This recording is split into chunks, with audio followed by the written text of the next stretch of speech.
الحمد لله نحمده ونستعينه ونستغفره ونؤمن به ونتوكل عليه ونعوذ بالله من شرور أنفسنا ومن سيئات أعمالنا من يهده الله فلا مضل له ومن يضلل فلا هادي له ونشهد أن لا إله إلا الله وحده لا شريك له ونشهد أن سيدنا ونبينا مولانا محمدا عبده ورسوله أما بعد فأعوذ بالله من الشيطان الرجيم بسم الله الرحمن الرحيم إلا تنصروه فقد نصره الله إذ أخرجه الذين كفروا ثاني اثنين إذ هما في الغار إذ يقول لصاحبه لا تحزن إن الله معنا فأنزل الله سكينته عليه وأيده بجنود لم تروها وجعل كلمة الذين كفروا السفلى وكلمة الله هي العليا والله عزيز حكيم صدق الله مولانا العظيم. محترم معزز سامعین، میں نے گزشتہ جمعہ بھی آپ حضرات کے سامنے عرض کیا تھا کہ حضرات صحابہ اکرام رضوان اللہ تعالی علیہم اجمعین حق کا معیار ہیں. رسول اللہ صلی اللہ علیہ وسلم کی اتباع کرنے کا اگر نمونہ ہمیں دیکھنا ہے تو وہ حضرات صحابہ اکرام رضوان اللہ تعالی علیہم اجمعین کی زندگیوں میں دیکھنا ہے. اس واسطے ہمارے لیے بہت ضروری ہے یہ چیز کہ ہم حضرات صحابہ اکرام رضوان اللہ تعالی علیہم اجمعین کی زندگیوں کو دیکھیں اور آپ کی سیرت کو پڑھیں اور آپ کی سیرت کو سنیں اور ان کے جو اعمال تھے ان اعمال کو اپنی زندگیوں میں لانے کی کوشش کریں. اسی واسطے عظمت صحابہ رضوان اللہ تعالی علیہم اجمعین کے عنوان کو انتخاب کیا گیا اور اس سے پہلے آپ کے سامنے بہت سے صحابہ اکرام کے فضائل، مناقب اور ان کی سیرت کو آپ کے سامنے بیان کیا گیا اور اسی سلسلے کو جاری رکھتے ہوئے آج خلیفہ اول یار غار حضرت ابوبکر صدیق رضی اللہ تعالی عنہ کی زندگی کا ایک مختصر سا خاکہ آپ کے سامنے پیش کرنا ہے. اس وقت میں خاص طور پر حضرات صحابہ کی زندگیوں پر گفتگو کرنا اور ان کے علمی اور عملی کمالات کو لوگوں کے سامنے لانا بہت ضروری ہو چکا ہے. اس واسطے کہ جب کبھی باطل طاقتوں نے منہ اٹھایا ہے تو انہوں نے طرح طرح کے حربے اور ہتھیار استعمال کیے ہیں اسلام کو بدنام کرنے کے واسطے اور لوگوں کا جو یقین اسلام پر ہے اس یقین کو دور کرنے کے واسطے لوگوں نے کوشش کی کہ قرآن مجید پر انگلی اٹھائی جائے، لیکن قرآن مجید پر وہ انگلی نہ اٹھا سکے. پھر ان لوگوں نے چاہا کہ حدیثوں کے تعلق سے لوگوں کے درمیان میں شکوک اور شبہات پیدا کر دیے جائیں، لیکن وہ لوگ پیدا نہیں کر سکے.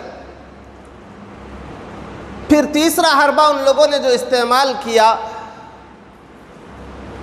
وہ صحابہ اکرام رضوان اللہ تعالی علیہم اجمعین کی زندگیاں ہیں کہ صحابہ کی زندگیوں کے تعلق سے لوگوں کے دلوں میں شکوک و شبہات کو پیدا کر دو، لوگوں کے زندگیوں میں صحابہ کے بارے میں ڈاؤٹس پیدا کر دو تو خود بخود لوگ جب صحابہ کے بارے میں ڈاؤٹ کرنے لگیں گے تو اسلام کے بارے میں بھی ڈاؤٹ کرنے لگیں گے.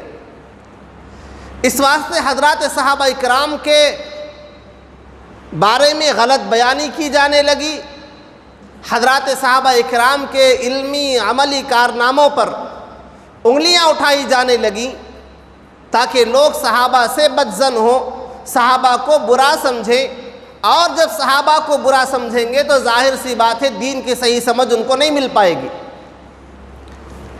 دین ہم تک کس طریقے سے پہنچائے؟ ظاہر سی بات ہے ڈائریکٹ جبرائیل علیہ السلام تو نہیں آئے۔ اکبری مسجد میں ایک جمعہ جبرائیل علیہ السلام، حنان مسجد میں ایک مرتبہ جبرائیل علیہ السلام، جامعہ مسجد میں ایک مرتبہ جبرائیل علیہ السلام آئے اور آ کر جو ہے نا لوگوں کو سمجھائے۔ یہ تو نہیں ہے مسئلہ۔ ہمارے تک دین پہنچا کیسے؟ وہ رسول اللہ صلی اللہ علیہ وسلم سے صحابہ نے لیا، صحابہ نے پھر لوگوں تک پہنچایا۔ اگر صحابہ پر سے لوگوں کا اعتماد اٹھ جائے، یقین اٹھ جائے، تو پھر اس کے بعد لوگ یہ کہیں گے کہ بھئی جب یہ لوگ غلط تھے تو ہم تک صحیح دین کیسے پہنچائے؟ تو اس قسم کے شکوک اور شبہات اور ڈاؤٹس لوگوں کے دلوں میں ڈالنے کے واسطے اب سے نہیں، اس زمانے سے کوششیں ہوئی کہ صحابہ اکرام کی زندگیوں کو لوگوں کے درمیان میں اس طریقے سے بیان کیا گیا کہ لوگ ان کے تعلق سے غلط فہمیوں کا شکار ہو جائیں۔ یاد رکھیں، ہم اہل سنت والجماعت کا یہ عقیدہ ہے حضرات صحابہ اکرام رضوان اللہ تعالی علیہم اجمعین کے تعلق سے، الصحابۃ کلہم عدول، تمام کے تمام صحابہ عادل ہیں، سچے ہیں، ان سے کبھی کوئی غلطی اگر ہو بھی جائے، اجتہادی خطا، اللہ رب العزت نے ان کی معافی کا اعلان فرما دیا ہے۔ قرآن میں اللہ فرماتا ہے رضی اللہ عنہم ورضوا عنہ، وہ اللہ سے راضی ہو گئے، اللہ ان سے راضی ہو گیا۔ اور اس سے پہلے گزشتہ جمعہ کو بھی میں نے آپ کے سامنے حدیث سنائی تھی، اصحابی کالنجوم بأیہم اقتدیتم اہتدیتم، میرے صحابہ ستاروں کے مانند ہے، ان میں سے جن کی بھی تم اتباع کرو گے ہدایت کو پا جاؤ گے۔ تو ہر صحابی ہمارے واسطے معیار حق ہے، ہر صحابی ہمارے واسطے افضلیت کا درجہ رکھتا ہے۔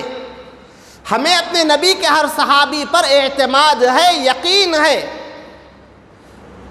دنیا کے دوسرے لوگ تو جھوٹ بول سکتے ہیں، میرے نبی کے صحابہ جھوٹ نہیں بول سکتے، اور خاص طور پر دین کے معاملے میں تو وہ کٹ جائیں گے، مر جائیں گے، مٹ جائیں گے، لیکن اسلام کے بارے میں کبھی غلط بات نہیں کریں گے۔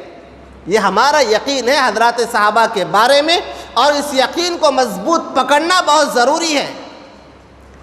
اس واسطے کہ آج کل خاص طور پر سوشل میڈیا پر بہت بکواس چل رہی ہے حضرات صحابہ کرام رضوان اللہ تعالی علیہم اجمعین کے بارے میں۔ یاد رکھیں اور لکھ کر رکھ لیں اس بات کو، اگر ہم نے صحابہ کی ذات پر شک کیا تو پھر عنقریب ہم دین کے معاملے میں بھی شک کرنے والے بن جائیں گے۔ صحابہ پر ڈاؤٹ کرنا شروع کر دیا تو پھر اسلام پر بھی ڈاؤٹ شروع ہو جائے گا۔ اس واسطے حضرات صحابہ اکرام کی زندگیوں کو اپنے واسطے نمونہ سمجھے، ان کے اوپر مکمل اعتماد کرے، یہ بہت ضروری ہے۔ اس واسطے میں نے آپ حضرات کے سامنے حضرات صحابہ اکرام رضوان اللہ تعالی علیہم اجمعین کی عظمت کو بیان کرنے کے واسطے ایک عنوان رکھا ہے، اور انشاءاللہ مستقل یہ عنوان آگے بہت چلے گا۔ بہت سے صحابہ اکرام کے تعلق سے آپ کے سامنے مجھے باتیں رکھنی ہے۔ آج میں نے جو حضرت ابوبکر صدیق رضی اللہ تعالیٰ عنہ کو عنوان بنایا ہے، ان کے کچھ فضائل آپ کے سامنے بیان کروں گا۔ رسول اللہ صلی اللہ علیہ وسلم کے بعد تمام انبیاء علیہم السلام کے بعد میں سب سے بڑا اگر پوری انسانیت میں کسی کا درجہ ہے تو وہ حضرت ابوبکر صدیق رضی اللہ تعالیٰ عنہ کا ہے۔ افضل البشر بعد الانبیاء، پوری مخلوق میں سب سے بڑا اگر کسی کا مرتبہ ہے تو وہ انبیاء کا ہے، اور انبیاء کے سردار جناب محمد رسول اللہ صلی اللہ علیہ وسلم ہے۔ انبیاء کا سلسلہ نبیوں کو ایک طرف رکھے، اب نبیوں کے بعد میں جو لوگ ہیں پورے انسانوں میں حضرت آدم علیہ السلام سے لے کر قیامت تک آنے والے لوگوں میں اگر کوئی انسان سب سے زیادہ افضل ہے تو وہ حضرت ابوبکر صدیق رضی اللہ تعالیٰ عنہ۔ قرآن شریف اٹھائے، اتنا بڑا مقام اور مرتبہ حضرت ابوبکر صدیق رضی اللہ تعالیٰ عنہ کا۔ حضرت عمر فاروق کو صحابی کون کہتے ہیں؟ آپ کہیں گے، میں کہوں گا، دنیا کہے گی کہ عمر فاروق صحابی ہیں۔ حضرت عثمان غنی کے تعلق سے پوچھیں، آپ کون ہیں؟ دنیا کہے گی صحابی ہیں۔ حضرت علی کے بارے میں آپ پوچھیں، سب کہیں گے صحابی ہیں۔ حضرت حسین کے تعلق سے پوچھیں، سب کہیں صحابی ہیں۔ لیکن حضرت ابوبکر کے تعلق سے سوال آتا ہے، ابو بکر کون ہے؟ قرآن کہتا ہے کہ یہ صحابی رسول ہیں۔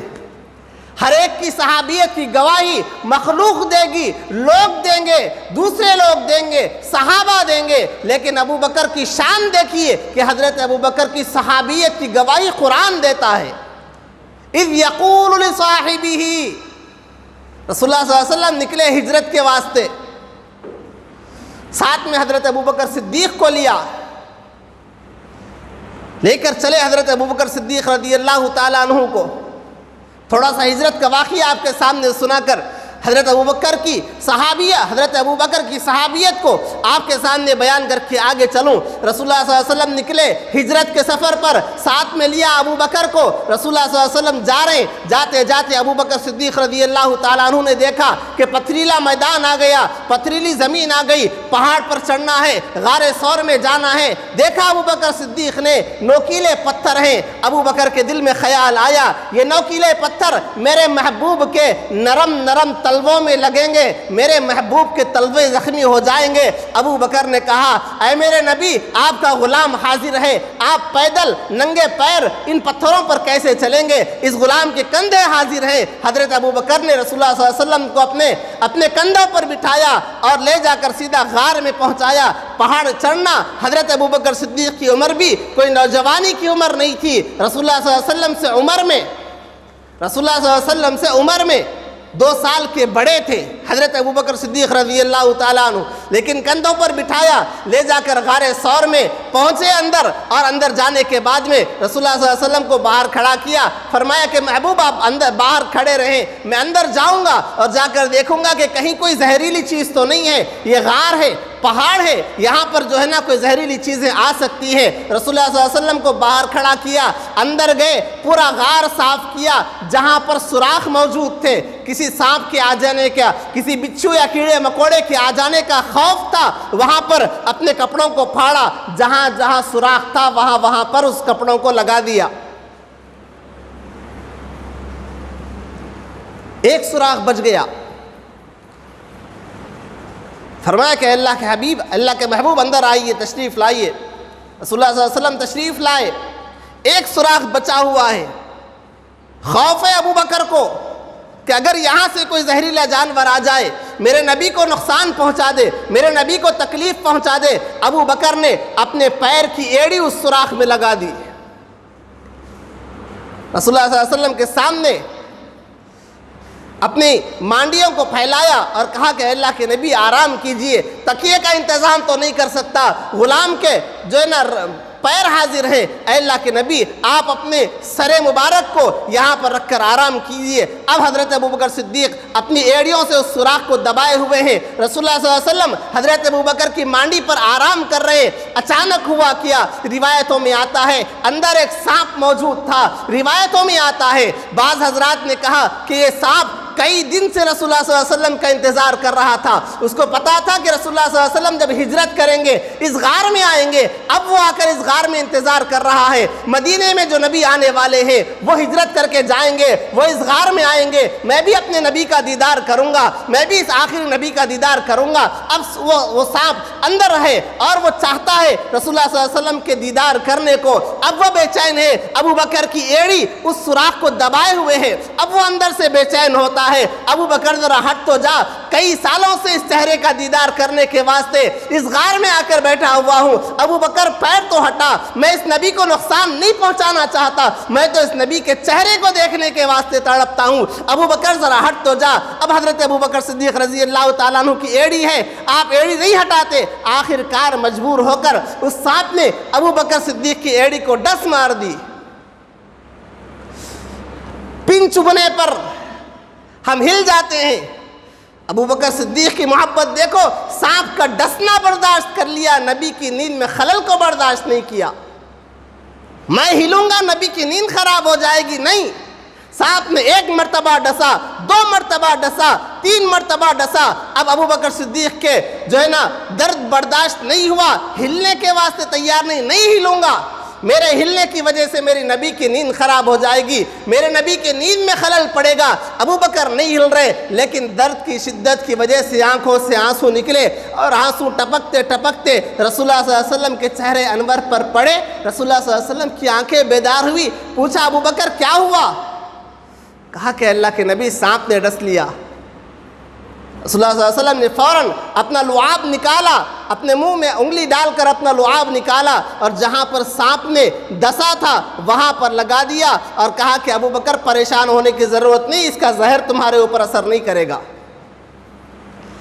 میرے نبی کی ذات شفا، میرے نبی کا کلام شفا، میرے نبی کا لعاب شفا، میرے نبی کا لباس شفا، میرے نبی کا کردار شفا، میرے نبی کی سیرت شفا۔ فرمایا کہ ابو بکر پریشان ہونے کی ضرورت نہیں، کوئی نقصان نہیں ہوگا۔ اب تھوڑی دیر کے بعد میں کیا دیکھا کہ سامنے سے دشمن آ رہے ہیں۔ کہا کہ اللہ کے نبی یہ تو آگے غار کے بالکل سامنے دشمنوں کی نظر پڑ جائے گی، اللہ کے نبی ہم تو پھنس جائیں گے۔ قرآن کہتا ہے اِلَّا تَنْصُرُوهُ فَقَدْ نَصَرَهُ اللَّهُ، اے لوگو اگر تم دین کی مدد نہیں کر سکتے تو یہ نہ سمجھ لینا کہ دین بے یار و مددگار ہے، دین تمہاری مدد کا محتاج نہیں ہے، اسلام تمہاری مدد کا محتاج نہیں ہے۔ اللہ نے اپنے دین کی حفاظت، اپنے نبی کی حفاظت، اپنے رسول کی حفاظت اس وقت میں بھی کی ہے جب کافروں نے ان کو اپنے مکے سے نکالا تھا، اپنے شہر سے نکالا تھا، اور یہ غار میں آئے تھے۔ اِذْ يَقُولُ لَا تحزن ان اللہ معنا الا تنصروه فقد نصره اللہ اذ اخرجه الذين كفروا ثاني اثنين اذ هما في الغار، جب یہ دونوں غار میں گئے سامنے سے دشمن آ گیا۔ اذ يقول لصاحبه لا تحزن، جب رسول اللہ صلی اللہ علیہ وسلم نے اپنے صحابی سے کہا، قرآن گواہی دیتا ہے ابو بکر صدیق کی صحابیت پر۔ اب آپ مجھے بتائیں، اگر کوئی ابو بکر صدیق کو صحابی نہ مانے تو پھر وہ کس کا انکار کر رہا ہے؟ قرآن کا انکار کر رہا ہے۔ قرآن کہتا ہے ابو بکر صحابی ہے، اگر کوئی صحابی نہ ماننے سے انکار کرے تو پھر وہ اسلام سے خارج ہو جائے گا، اس لیے کہ اس نے قرآن کی آیت کا انکار کیا ہے۔ اذ یقول لصاحبہ لا تحزن ان اللہ معنا، ابو بکر پریشان نہ ہو، اللہ میرے ساتھ بھی ہے، اللہ تیرے ساتھ بھی ہے۔ یہ حضرت ابو بکر صدیق رضی اللہ تعالیٰ عنہ کی شان ہے۔ رسول اللہ صلی اللہ علیہ وسلم نے ہمیشہ اپنے ساتھ رکھا آپ کو، اور آپ نے ہر قسم سے رسول اللہ صلی اللہ علیہ وسلم کی اسلام کی مدد کی جہاں ضرورت پڑی۔ ابو بکر کے تعلق سے رسول اللہ صلی اللہ علیہ وسلم نے ارشاد فرمایا، اے لوگو میں نے اسلام پیش کیا اپنے خاندان والوں پر، اپنے رشتہ داروں پر، اپنے دوستوں پر، لیکن ہر ایک نے کچھ نہ کچھ تردد کا اظہار کیا، کسی نے دلیل مانگی، کسی نے انکار کیا، کسی نے سوچ کر غور کر کے اس کے بعد میں اسلام قبول کیا۔ لیکن قربان جاؤں ابو بکر پر، رسول اللہ صلی اللہ علیہ وسلم نے فرمایا کہ میں نے ابو بکر کے سامنے اسلام قبول کیا، میں نے اسلام پیش کیا، ادھر میں نے اسلام پیش کیا، ادھر ابو بکر نے اسلام قبول کر لیا۔ کوئی چوچرا نہیں، کوئی دلیل نہیں۔ کہا کہ ابو بکر اللہ نے مجھے نبی بنایا، کہا کہ میرے نبی میں آپ پر ایمان لاتا ہوں۔ یہ شان ہے ابو بکر صدیق رضی اللہ تعالیٰ عنہ کی۔ حضرت عائشہ رضی اللہ تعالیٰ عنہ ایک مرتبہ رسول اللہ صلی اللہ علیہ وسلم کے ساتھ بیٹھی ہوئی ہیں، رات کا موقع ہے، آسمان پر ستارے چمک رہے۔ حضرت عائشہ رضی اللہ تعالیٰ عنہ نے پوچھا، اے اللہ کے نبی کیا کوئی ایسا بھی ہے جس کی نیکیاں ان آسمان کے ستاروں سے بھی زیادہ ہوں؟ پوچھنے والی کون؟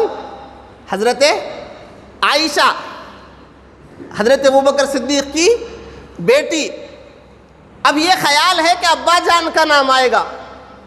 پوچھا کہ اللہ کے نبی کوئی ہے کہ جس کی نیکیاں ان آسمان کے ستاروں سے بھی زیادہ ہیں؟ رسول اللہ صلی اللہ علیہ وسلم نے فرمایا کہ ہاں عائشہ ہے۔ پوچھا اللہ کے نبی کس کی؟ کہا کہ عمر فاروق کی۔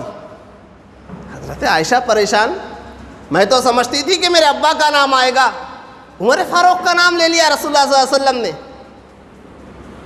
حضرت عائشہ کا چہرہ تھوڑا سا اتر گیا، پھر میں سمجھتی تھی کہ میرے باپ کا نام آئے گا، میرے ابا کا نام آئے گا۔ رسول اللہ صلی اللہ علیہ وسلم نے عمر فاروق کا نام لیا۔ رسول اللہ صلی اللہ علیہ وسلم کی نظریں پڑی حضرت عائشہ کے چہرے پر، پوچھا کہ عائشہ کیا سمجھتی ہو، تمہارا چہرہ کیوں اداس ہو گیا؟ کہا کہ اے اللہ کے نبی، میں تو سمجھتی تھی کہ آپ میرے ابا کا نام لیں گے۔ کہا کہ تمہارے ابا کے تعلق سے پوچھتی ہو؟ کہا کہ ہاں اللہ کے نبی، میں سمجھتی تھی کہ میرے ابا کا نام آئے گا۔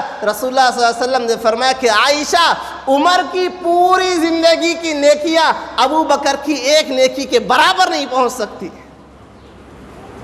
عمر کی پوری زندگی کی نیکیاں، عمر کی پوری زندگی کی پوری نیکیاں ابو بکر کی ایک نیکی کے برابر نہیں پہنچ سکتی۔ اسی واسطے حضرت عمر فاروق رضی اللہ تعالیٰ عنہ فرمایا کرتے تھے، ہائے کاش میں ابو بکر کے جسم کے سینے کا ایک بال ہوتا تو کتنا اچھا ہوتا۔ حضرت عمر فاروق فرمایا کرتے تھے حضرت ابو بکر سے، ابو بکر تم میری زندگی کی پوری نیکیاں لے لو، پوری نیکیاں لے لو، صرف وہ ایک رات جو تم نے رسول اللہ صلی اللہ علیہ وسلم کے ساتھ ہجرت کے وقت میں گزاری تھی، غار میں جو ایک رات گزاری تھی، وہ ایک رات مجھے دے دو، میری زندگی کی پوری نیکیاں لے لو۔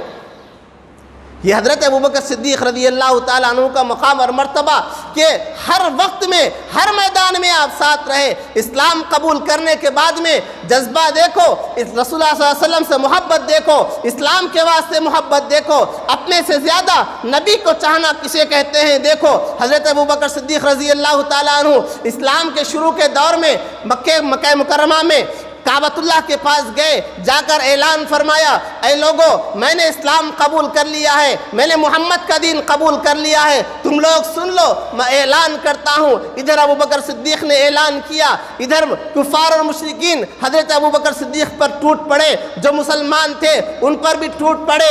عتبہ ابن ربیعہ ایک ظالم شخص اٹھا، اس نے دیکھا ابوبکر صدیق کو، یہ رسول اللہ صلی اللہ علیہ وسلم کا لایا ہوا دین انہوں نے قبول کر لیا، یہ کلمہ پڑھتے ہیں۔ وہ آیا، اپنی جوتیوں کو اس نے نکال کر حضرت ابوبکر صدیق کے منہ پر مارنے لگا۔ حضرت ابوبکر صدیق کے منہ پر اتنا مارا کہ آپ کی ناک ٹیڑھی ہو گئی اور خون بہنے لگا۔ حضرت ابوبکر بے ہوش ہو گئے۔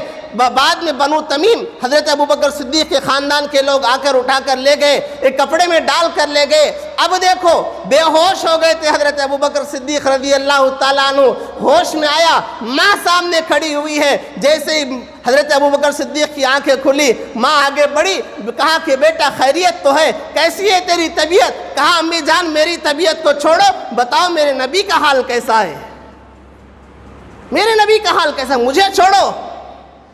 کہا کہ بیٹا پہلے کچھ کھا تو لے، بے ہوش ہو گیا تھا۔ کہا کہ امی جان میری طبیعت چھوڑو، میں نے قسم کھائی ہے جب تک اپنے نبی کا چہرہ نہ دیکھوں ایک گھونٹ پانی تک نہیں پیوں گا۔ ماں پریشان، ابھی اسلام قبول نہیں کیا ماں نے۔ ماں گئی دوڑی پوچھنے کے واسطے، حضرت فاطمہ بنت خطاب کے پاس گئی، حضرت عمر بن فاروق کی بہن کے پاس۔ کہا کہ مجھے تو پتہ نہیں، لیکن چلو میں ابو بکر سے ملنے کے واسطے آتی ہوں۔ وہ آئیں، انہوں نے بھی آ کر کہا ابو بکر کچھ کھا لو، کچھ پی لو، اس کے بعد میں تم کو رسول اللہ صلی اللہ علیہ وسلم کے پاس لے کر چلتی ہوں۔ کہا کہ نہیں، جب تک نبی کی خیریت معلوم نہ ہو جائے ابو بکر مر جائے گا لیکن ایک گھونٹ پانی نہیں پیے گا۔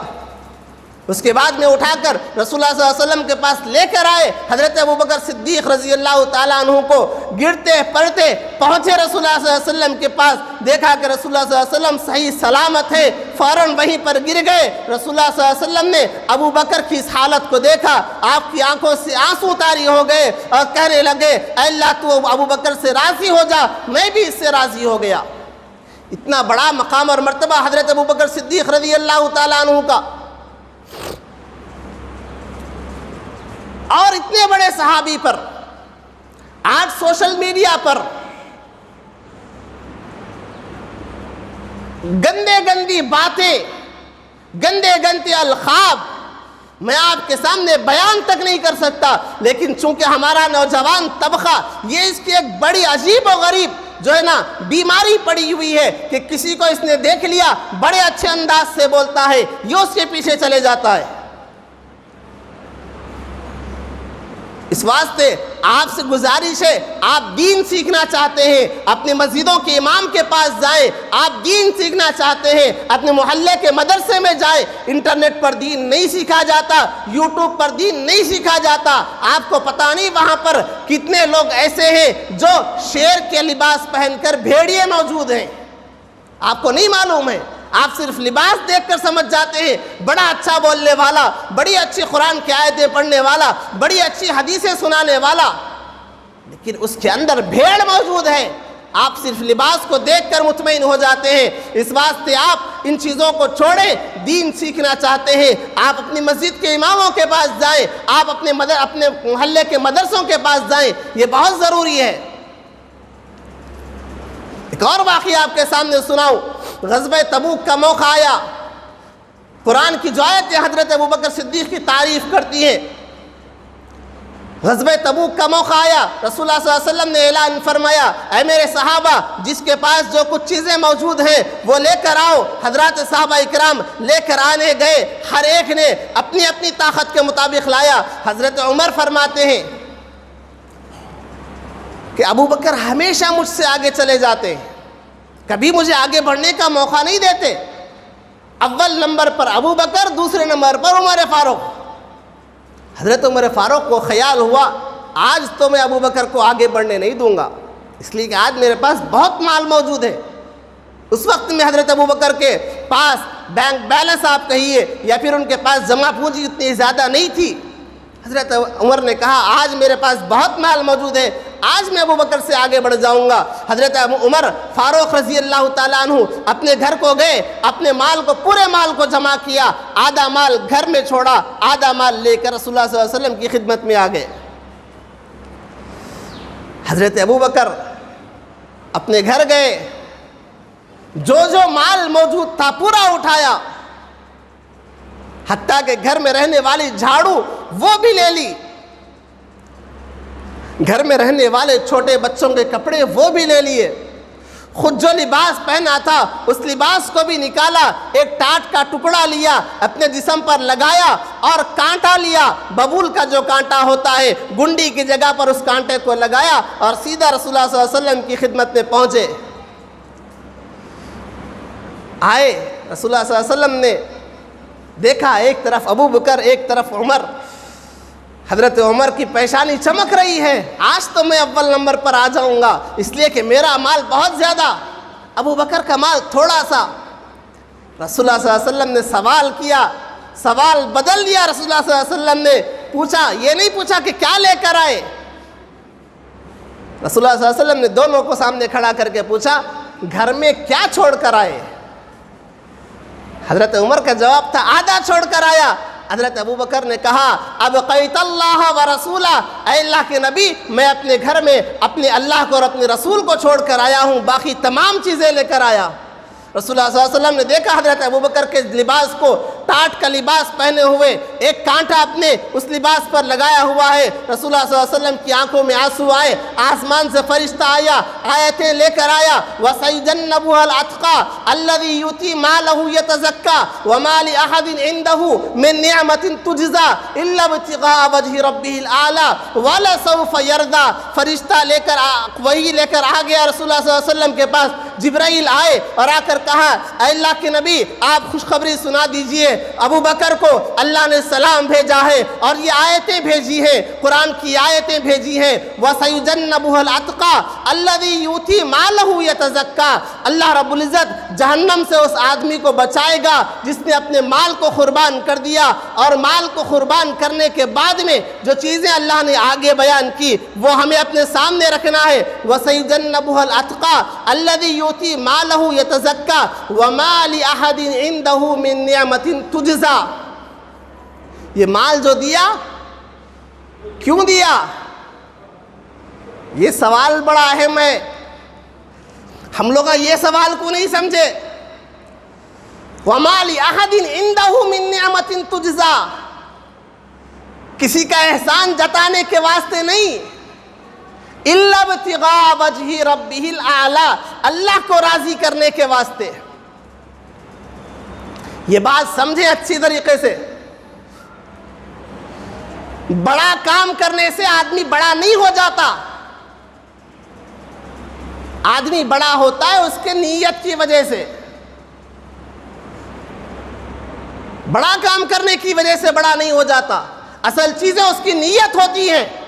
یہ تمہاری نیتیں بتلائیں گی کہ تمہارا کام کتنا بڑا ہے۔ معذرت خواہی کے ساتھ شاید کسی کو تکلیف ہو تو ہو، لیکن میں پیغام پہنچانا چاہتا ہوں اکبری مسجد کے اس منبر سے تمام ان لوگوں کو جو آج کے اس ماحول میں حضرات صحابہ کی شان میں گستاخیاں کرتے ہیں اور دوسرے حضرات علماء کی شان میں گستاخیاں کرتے ہیں، ان لوگوں تک بھی میں پیغام پہنچانا چاہتا ہوں۔ آج سوشل میڈیا پر حضرات علماء کی شان میں جو گستاخیاں کی جا رہی ہیں، اس کا جواب دینا میرے واسطے تو میں ضروری سمجھتا ہوں۔ چند دن پہلے ہمارے کچھ علماء کرام سیکریٹریٹ کی مسجدوں کے تعلق سے سی ایم سے ملنے کے واسطے گئے، لوگوں کے پیٹ میں جلن پڑ گئی۔ میں نوجوانوں سے بھی کہنا چاہتا ہوں، میں عام مسلمانوں سے بھی کہنا چاہتا ہوں، آپ پرکھیں ان لوگوں کو جو حضرات علماء کی شان میں گستاخیاں کر رہے ہیں۔ حضرت مولانا خالد سیف اللہ رحمانی صاحب، آپ نہیں جانتے کیسی شخصیت ہے۔ آج امت پر احسان ہے ان لوگوں کا جن کی راتوں کی تہجدیں نہیں چھوٹا کرتی، جن کے حلق سے کبھی حرام کا ایک نوالا نہیں اترا کرتا، جو صبح شام دین کے واسطے جنہوں نے اپنی زندگیوں کو قربان کر کے رکھا ہوا ہے۔ حضرت مفتی خلیل احمد صاحب، شیخ الجامعہ جامعہ نظامیہ، کتنی بڑی شخصیت، 50 سال سے اللہ اور اس کے رسول صلی اللہ علیہ وسلم کا کلام لوگوں کو پہنچانے والے، جن کے کبھی راتوں کی تہجدیں نہیں چھوٹا کرتی، ایسے لوگوں کے خلاف میں آج کے کچھ نام نہاد لوگ ان علماء کے خلاف میں آوازیں اٹھا رہے ہیں۔ یاد رکھو، یہ علماء کی فضیلت کا مقام اور مرتبہ جو ہے وہ ہمارے سروں پر، ان کی جوتیاں بھی ہم رکھ لیں ان کا حق ادا نہیں کر سکتے۔ ایسے علماء کے خلاف میں سوشل میڈیا پر گندے گندے القاب، گندی گندی باتیں کرنے والے لوگ، آپ ان کے بیک گراؤنڈ کو چیک کریں، آپ کو پتہ چل جائے گا یہ اپنی سیاسی پارٹیوں کو خوش کرنے کے واسطے علماء کرام پر زبانیں دراز کر رہے ہیں۔ مجھے ان لوگوں سے کوئی شکایت نہیں ہے، مجھے اپنے نوجوان دوستوں سے کہنا ہے، مجھے دوسرے مسلمان ساتھیوں سے کہنا ہے، یاد رکھیں اگر ہم نے علماء کے خلاف میں زبان درازیاں کی، حضرت جنید بغدادی رحمۃ اللہ علیہ فرماتے ہیں جو آدمی علماء کے خلاف میں، کیسے علماء، دیندار علماء جن کی زندگیاں اسلام کے واسطے جنہوں نے وقف کر رکھی ہے، ایسے علماء ہمارے پاس موجود ہیں۔ ان علماء کے تعلق سے اگر کوئی آدمی بد زبانی کرتا ہے اور بے حیائی کے الفاظ استعمال کرتا ہے، سنیں حضرت جنید بغدادی رحمۃ اللہ علیہ کیا فرماتے ہیں۔ فرمایا کہ جو آدمی علماء کے خلاف میں زبان استعمال کرتا ہے، علماء سے نفرت کرتا ہے، اللہ رب العزت اس کی نسلوں میں کبھی عالم نہیں پیدا کرتا، اللہ اس کی نسلوں میں عالم پیدا نہیں کرتا۔ حضرت رشید احمد گنگوہی رحمۃ اللہ علیہ نے فرمایا جو آدمی علماء کے خلاف میں بھونکتا ہے، کل انتقال کر جانے کے بعد میں جب اس کو خبر میں دفن کر دیا جائے، فرمایا اس کی خبر کو کھود کر دیکھو، اللہ اس کے چہرے کو قبلے سے پلٹا کر رکھ دیتا ہے۔ یہ علماء انبیاء کے وارث ہیں، یہ اپنی سیاسی پارٹیوں کو خوش کرنے کے واسطے علماء پر بھونکنے والے، ان لوگوں سے گزارش ہے اپنی آخرت کو تباہ نہ کریں، ہماری آخرت تباہ ہو جائے گی۔ یہ لوگ اپنی سیاسی پارٹیوں کو خوش کرنے کے واسطے، آپ اٹھا کر دیکھیں سوشل میڈیا، ان کی ویب سائٹس اٹھا کر دیکھیں، کسی نہ کسی سیاسی تنظیم سے ان کا لگاؤ ہے، کسی نہ کسی سیاسی تنظیم سے وہ لوگ جڑے ہوئے ہیں، اور یہ سیاسی لڑائیوں میں ان لوگوں نے حضرات علماء پر جو ہے نا زبان درازیاں کی ہیں، یہ ان کا اپنا مسئلہ، آپ اپنی سیاسی لڑائیاں اپنے حد تک رکھیں، لیکن بات علماء پر آئے گی، جواب ضرور دیا جائے گا۔ یہ ہمارے بڑے علماء ہیں جنہوں نے اتنی زیادہ زبان درازیاں ہونے کے باوجود اپنی زبانوں سے ایک لفظ نہیں کہا، لیکن ہم ان علماء کے غلام موجود ہیں۔ جب کبھی ان علماء کے خلاف میں آواز اٹھے گی ہم بھی آواز اٹھائیں گے اور ان کو جواب دینا ہم جانتے ہیں۔ حالات ایسے نہیں ہیں، آپ جو اچھا کام کر سکتے ہیں کریں، دوسروں کے بارے میں آپ کو کہنے کی ضرورت نہیں ہے یہ کیسا ہے وہ کیسا ہے۔ یہ ہماری قوم کی کمزوری ہے کہ ہم خود تو اچھا کام کرنے کے واسطے آگے نہیں بڑھتے، دوسرا اگر کر رہا ہو تو فوراً اس کے بیچ میں رکاوٹیں ڈال دیتے ہیں۔ چھوٹی بات کہہ کے اپنے بات کو ختم کروں، ایک کشوا اور ایک کتے کے درمیان میں دوڑ کی ایک مقابلہ ہوا۔ کشوا بالکل آہستہ چلنے والا اور کتا بڑا تیز دوڑنے والا، لیکن جب دیکھا گیا جہاں پر پہنچنا تھا مقابلہ ختم ہوا تو کیا دیکھا گیا کہ کشوا پہلے پہنچ گیا، کتا پیچھے رہ گیا۔ لوگوں نے کتے سے پوچھا کہ کیا بات، تم تو بڑے تیز دوڑنے والے تھے، تم کیسے پیچھے رہ گئے؟ تو اس کتے نے کہا آج مجھے پیچھے رہنے پر جس نے مجبور کیا، آج جن لوگوں کی وجہ سے میں ہارا ہوں وہ کوئی اور نہیں، وہ میری اپنی برادری ہے۔ میں ایک گلی سے گزرتا تھا دوسری گلی میں پہنچتا تھا، اس گلی کے کتے آ کر میرا راستہ روک دیتے تھے، پھر میں وہاں سے پار ہو کر تیسری گلی میں پہنچتا، وہاں کے کتے آتے تھے اور میرا راستہ روک دیتے تھے، جس کی وجہ سے میں منزل پر نہیں پہنچ سکا۔ ہم ان لوگوں سے گزارش کرتے ہیں آپ ایسے حرکتیں نہ کریں جس طریقے سے ان کتوں نے حرکت کی تھی۔ ہمارا کام ہے ہر اچھے کام میں آگے بڑھیں، اگر کوئی کام آپ کو سمجھ میں نہیں آتا آپ دوسرے راستے کو اختیار کریں، لیکن ان لوگوں پر، ان علماء پر زبان درازیاں کرنے سے اپنے آپ کو روکے رکھے۔ اللہ رب العزت سے دعا ہے اللہ رب العزت ہم سب کو حضرات صحابہ اکرام کی عظمتوں کو سمجھنے کی توفیق عطا فرمائے اور